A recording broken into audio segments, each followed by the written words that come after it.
Hello, welcome to the Free Zone podcast. This is Stephen Krein from Startup Health. I'm here with my podcast partner, Dan Sullivan from Strategic Coach. And we are now about to record episode 2 of a podcast with Keegan Caldwell, one of my fellow Free Zoners that has a really unique business, a really unique background. And I think if you listen to the first episode, you'll kind of know that we kind of left it with a really big question for Keegan to answer, which was, and by the way, we should probably give a little background context if you haven't listened to it yet. Keegan's one of the world's foremost experts on intellectual property and is now running one of the fastest, if not the fastest growing intellectual property law firm in the country. And so I'm excited to hear an answer to the question of, Keegan, who is your target customer, client? And I want to actually go with ideal customer or client who really should be and will be talking to you tomorrow. Our ideal client is generally at a stage where they've started to fully develop their concepts and ideas and know what their products are. Some of our clients have experience with IP, some of them don't. That's not, the most important thing, but it's good if they know a little bit about the value of it and they're willing to explore that. The flip side of that is it's also important that they're able to trust our advice, right? But if somebody was to actually just look at a checklist of like 6 or 8 things, Yep. what would be on that checklist to see if they are a fit for talking to you? Well, it's 2 things that they would want to do it, but also that Keegan would want to do it. Yes. That's right. Yeah, exactly. Perfect fit client, right, Dan? Yeah.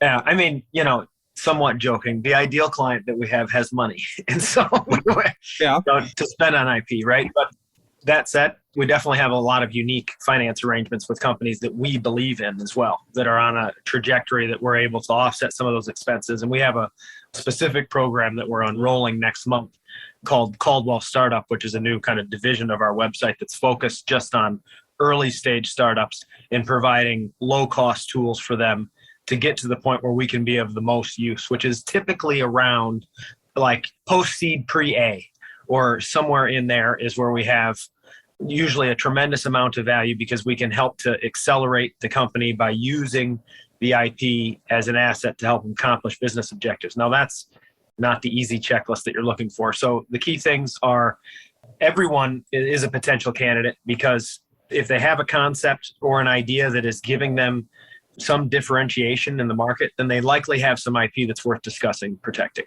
right? And whether or not you pursue formal protection or keep it internally, it's worth having a conversation. That's valuable to us. We want someone that can rely on us to be their who, right? And so, in the concept of who, not how, we want to be able to be the who. We want people to be able to rely on us for our whatever advice it is that we're giving.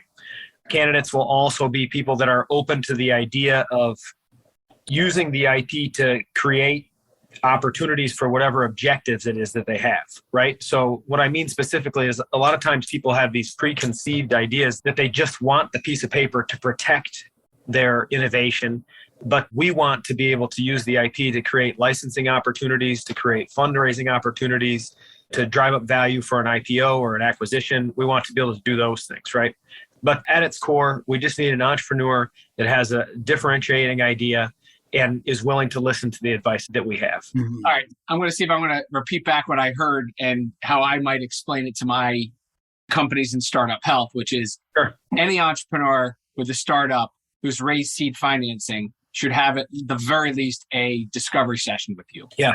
To understand what it is they might have or do have or should have that would be important as early as the very beginning, when they've kind of put the company together, started working on the product, because every entrepreneur believes or thinks they have a unique differentiator. It'd be really nice to know from the very beginning what would be important for them to know. So I'd say for any of our companies, if you're in Startup Health, you need to talk to Keegan, and at least in your Caldwell Startup division, have a discovery session or a discovery tool to understand the landscape of what they need to know about intellectual property. Because a lot of companies don't even think about it or talk about it or think they should talk about it till down the road. So I love the clarity of just getting it to as simple as that.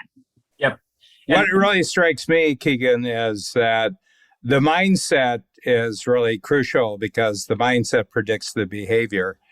And my sense is that A lot of people fall in love with their creation. They fall in love with their innovation. And I'm in the constant startup business because, our long-term clients like to revisit oldies but goodies, but they want new things all the time. And so I'm generating new concepts, new thinking tools all the time. And I've got a rule. I never fall in love with my creation until the check writers fall in love with my creation. So I try to keep it very, very depersonalized, the creation. And when I go into a new setting, a new workshop with new ideas, I can only be prepared 50% because the other 50% is going to come from the response. So would you talk about something that immediately tells you that this person is not ready? 2 or 3 things right off the bat. And one of them, I think, is that they're enamored of their own creativity. Yeah, this is actually a great point, Dan. And, we have the good fortune and opportunity of, we've been working for several years with an incubator that's part of MIT. So it's called the MIT Sandbox. It's their own kind of fund that is internal at the university. And we've been advising students there for, 3-4 years now. We have attorneys that go there once a week or once every 2 weeks from our firm to go over there. And, I'm bringing this up because these are some of the most brilliant engineers, by educational training on the planet. But what often happens is you have these people that sometimes the technology is so bleeding edge that the market value for it doesn't exist. And it might not exist for, 25 years or something like that, right?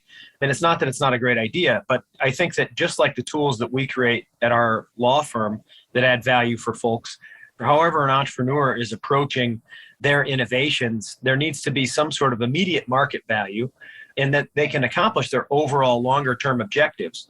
And Steve probably see this all the time where there's someone that they're so smart. They've got the most brilliant idea and they're so bright and they've got the best future, but they're so focused on something that is too far off that like they can't generate any revenue from day one or even having a shot of being able to do that. And there's absolutely value in these long-term growth companies, but only if you have the revenue to be able to support that, from day one. And so it has to be something that's going to be adopted, right? Or it has the chance to be adopted and that people can give some time and thought and consideration to that. And we talked a little bit about this in the first episode too, that I think that when you're an entrepreneur, and especially as we talk about technology, that the same thing almost has to be true though, that you have to contemplate the business value and then contemplate the engineering value. Mm-hmm. Yeah. What's the biggest aha or breakthrough people have in the first session with you or your attorneys? When you think about somebody walks in blissfully ignorant about their IP, what's the big, mind-blowing thing? I mean, and I'm just going to give you an example. Like when I went into my first strategic coach session, the lifetime extender was that for me. I was 28 years old, being asked, how old am I going to be when I die? What's my life look like? All that was like mind-blowing, and I left a transformed person. Yep. Is there a transformation, maybe not as life-changing as that, but is there a transformation that occurs in one session with your clients or prospective clients that you would say is like that secret moment? Yeah, I think so. This is a nice lowball question for me. Thanks, Steve. So I think the key thing that the feedback that we... All right, I was trying to stump you.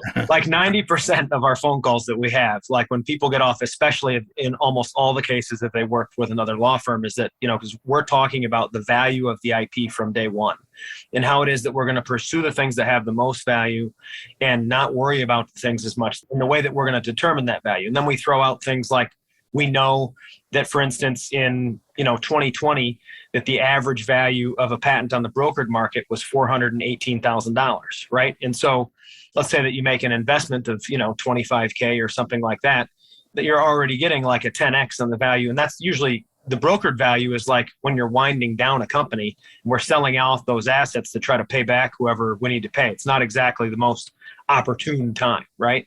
But even at the low end, it's like a Gaussian curve, right? So this is the way I describe it in these first calls with people. There's a Gaussian curve.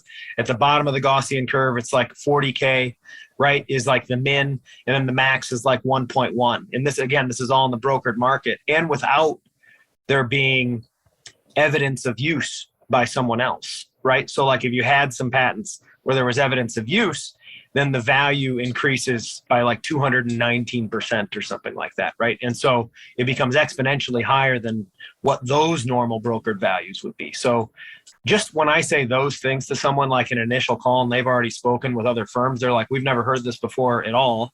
We've never had anyone think of this in any other way besides you give us the engineering information that you have. I'll transcribe it and give it to the patent office and we'll see what they say, right? We want to take the information that you have, strategically curate a patent or patent portfolio or strategy. May or may not include a patent portfolio at all. Maybe it includes a trade secret portfolio because we don't want it in the public domain, right? But whatever it is, it needs to help drive your business objectives. And then that way it becomes like what we're, with the Free Zone, since it's the Free Zone podcast, then it becomes like this collaborative experience instead of just me digging in somebody's pockets too, right? Mm-hmm. The rising tide, lifts all ships, theory, right? And I can tell you it does work that way. But the big change in a first phone call is discussing the monetary value of patents and then how we're going to use that to accomplish their business objectives. Mm-hmm. Yeah, no, what really strikes me is that it's like a dating service, actually. It's like a dating platform. It's very, very interesting how much modern technology, the technological wave, is just introducing the right things to another right thing without a lot of doorways that you have to go through. You're able to get it. But it seems to me that the more that someone approaches IP, just what is my mindset? I'm thinking about a mindset scorecard of the 8 mindsets that would put somebody in the 4th column right off the bat for you. And I can see, Steve, if we develop that in Free Zone, Keegan is if you got a brand new idea and you want to go to the marketplace, his company is like the ultimate shortcut that you would want right off the bat, simply because they're not going to allow you to get in the ditch. And they're not interested in things that don't happen fast. Yeah. It's not helpful for me to, I need my clients to be successful, right? Yeah. So I need them to be successful so that we can also experience success, right? And I know, we've gotten good at it over time, where definitely when I was first getting started, a lot of it was just, well, I hope this works out. And there's actually another coach member. This is worth bringing up too. I'll talk about him because I know he won't mind. Mm-hmm. So there's another coach member that we did some patents for, and he was one of my very first clients. And we said, hey, let's create some IP that's directed towards a certain entity that would be interested in maybe buying him. He was thinking about either being acquired or growing towards an IPO. So we crafted some IP that we knew would be of value for the only company that was really larger than him in his industry. And we ended up selling those patents in a portion of his company for $129 million 6 months later. Now, what I'm pointing out, though, is that when I was doing this, some of this was faith-based mechanisms with which I was figuring these things out, right? I didn't have all the meets and bounds that I have today. This was your religious phase. Yeah, exactly. Like, please let this work out. If this works out, I promise I'll be good. Yeah. So anyways, that model of strategically approaching things, we've been able to repeat several times over, right? And, it's just another example of if you're contemplating how and what it is that you want to do, then you can do that. Like there's a lot of firms out there that do landscape searches and understand the landscape, but how do you create the landscape search? How do you know who the competitors are? Yeah. How do you know what technology it is that they're going after? And then how is it that we can classify those things so that we can make reasonable decisions about what it is that they're doing and how we can make strategic decisions within our particular industry with the IP so that we can capture as much value as possible. Mm-hmm. That's where I think the gap is. Yeah, Steve, just a quick summary, first session and this session. What are 3 things that are ahas for you so far? Because there's a lot of ahas for me that I've gotten from Keegan so far. I'd be happy to. So one of them is that I think everything Keegan's done up until now is practice for what he's about to do, and he doesn't even realize it. Yeah. Let that sit for a second, Keegan. Yeah, that's probably true. I think there is a opportunity for him to democratize a lot of his knowledge and experience and process for a lot of people who need it and don't even realize they need it. or could access it and can get it. And the third is, I think there is woven into your narrative a offensive strategy on patent versus a defensive. And I have a deeper appreciation for something you said. I think you might have said it on the last episode about most people think it's about protecting instead of offensively, growing. And I think, I always have the entrepreneur hat on of health innovators and people trying to really transform healthcare. And I can't tell you how often the knowledge that you have would be welcome in digestible chunks and digestible strategies and digestible steps that I think is really important for not just value creation for them, but actually, I think a deeper appreciation for their creativity and innovations that, like I said, you talk about it being unique, but every one of them thinks it's unique. I think you can offer them some validation of what they're working on. So I have a million more questions. So I'm looking forward to this. I'd like to pick up on a point you just made. Someone that all three of us know, and it's John Farrell, because John was in the Coach 2 program with Steve. For those who don't know, John was in Strategic Coach for about 13 years, and he's the founder and main partner in Carr Farrell, which is one of the very, very significant IP firms right in Silicon Valley. Yep. I just talked to him constantly. Every workshop I talked to him about what he was doing. And he developed a lot of his thinking of what he subsequently did by going through processes in Strategic Coach. And he started creating processes. He had thought in terms of projects, but I said it's processes that you keep improving through new projects. And one of the things he said that he came to was that if you really want to differentiate yourself in the intellectual property business, you consider the intellectual property from day one as part of the design of the new value creation in terms of market positioning. He said right from the beginning, you use the IP to position your unique monopolistic section of the marketplace. Yeah. That's what I got from him. And Keegan, everything you're saying resonates with that. Well, you were talking the offensive. It's an offensive thing. It's a design element and it's marketing positioning. John has some wonderful insights and is a really accomplished, respected guy. And, being able to utilize and capture like the marketing value of the IP that you have, right? It becomes part of your company's journey in your story, right? Where let's say that you're a SaaS company, right? But then this is a great example because I know lots of companies that are SaaS companies that, lean into getting an intellectual property portfolio. And then I know other SaaS companies that are like, there's no need for us to do that. We're just really focused on the EBITDA. And as long as we can keep the EBITDA and the margins where we're at, we're going to get the exit that we want. And that's what the VC guys want. And so if we do that, then it's all going to work out, right? But I can tell you that the multiple that the guys that have patents on those SaaS companies for their exits are getting is considerably more than what the people that are not getting IP are using, right? Even for IPOs, Dan, it's an average of 13.9% higher for companies that have IP and an IP strategy than companies that don't, right? And so now you're talking about over 9 figures of value that you're adding with a fairly basic, IP strategy generally, right? And so like you're just saying with John, if you can harness all those things and make it become part of the journey of the story, or even at like the seed level, right?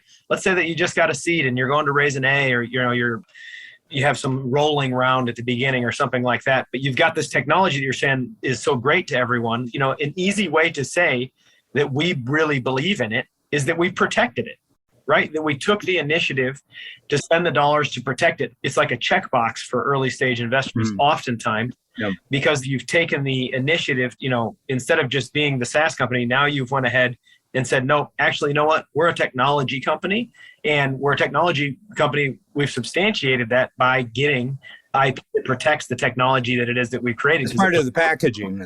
All right. Great cap off. Did everybody get their insights in? Yeah. Awesome. We'll have episode number 3 and dig in more. Lots of questions for Keegan Caldwell. Dan, always love these Free Zone podcasts. See you on the next episode. Thank you. Thanks, Steve.